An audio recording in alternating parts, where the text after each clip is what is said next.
சந்திரன் காரணமாகத்தான் இன்று நமக்கு 24 மணி நேரம் நாள். முழுமையாக நமக்கு இன்று 24 மணி நேரம் என்பது இயற்கையின் ஒரு அதிசயம்தான்.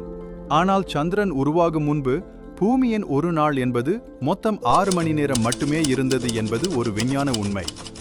ஏன் அப்போது நாள் 6 மணி நேரம் மட்டுமே இருந்தது? பூமி அப்போது மிகவும் வேகமாக சுழன்று கொண்டிருந்தது. அதனால் ஒரு முழு சுழற்சி, ஒரு நாள், முடிவடைய அதிக நேரம் எடுக்கவில்லை. சுமார் 6 மணி நேரமே ஆகும். சந்திரன் உருவான பின் என்ன நடந்தது? பூமியுடன் தியா என்ற ஒரு பெரிய விண்மீன் பொருள் மோதி சேர்ந்தது. அதன் விளைவாக உருவானதுதான் சந்திரன். சந்திரன் உருவானதும் அது பூமிக்கு அருகில் சுழலத் தொடங்கியது. சந்திரனின் ஈர்ப்பு சக்தி பூமியின் சுழற்சியை மெதுவாக்கத் தொடங்கியது. இதுவே டைடல் பிரேக்கிங் எனப்படும் ஒரு நிகழ்வாகும். இப்போதும் பூமியின் சுழற்சி மெதுவாகிக் கொண்டே இருக்கிறது. இன்று ஒரு நாள் 24 மணி நேரம் இருக்கும் அளவுக்கு சந்திரன் அதன் தாக்கத்தை ஏற்படுத்தியுள்ளது.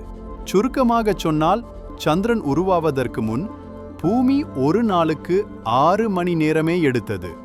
சந்திரன் உருவாகிய பின் அதன் ஈர்ப்பு சக்தி காரணமாக பூமியின் சுழற்சி மெதுவாகியது.